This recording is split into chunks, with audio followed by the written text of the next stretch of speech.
எந்த பாயிண்ட்ல நாங்கள் மாறினோம்னு யோசிச்சு பார்த்தா ரெண்டு பேர்த்தையும் ரொம்ப சீரியஸாக மாற்றின பாயிண்ட்னா ஈழ பிரச்சனை தான் சொல்லலாம்.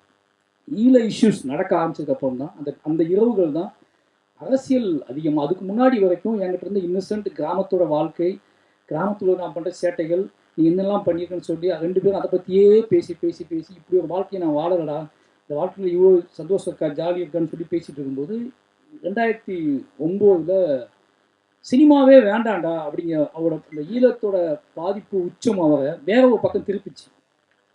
சினிமாவை தாண்டி இது இந்த இனம் இந்த இந்த மொத்த இஷ்யூஸாக ரொம்ப டிஸ்டர்ப் பண்ண ஆரம்பிச்சிச்சு. அப்போ தான் முதலியாக ரெண்டு பேரும் அவர் மனசு விட்டு அரசியல் பேச ஆரம்பிக்கிறார். அப்போ அவர் இவ்வளோ காத்திரமான அரசியல் பேசுறதை நான் அப்போ தான் ஃபஸ்ட் டைம் பார்க்குறேன். அந்த இரவுகள் தான் டோட்டலாக என்னோட படங்கள் என்னோட சினிமா கேரியரே மாற்றுது. அந்த 2009 அவர் பேசுனதுக்கப்புறம் டோட்டலாக அரசியலாகவே ரெண்டு பேரும் பேசி பேசி சந்திக்கிற ஆட்கள், பேசுகிற ஆட்கள், சினிமா கூட வேணாண்டா ஏதாவது பண்ணி ஆகுண்டா அப்படின்னு சொல்லிட்டு விடிய பேசிகிட்டே இருப்போம். அப்படி தான் அரசியல் வந்துச்சு.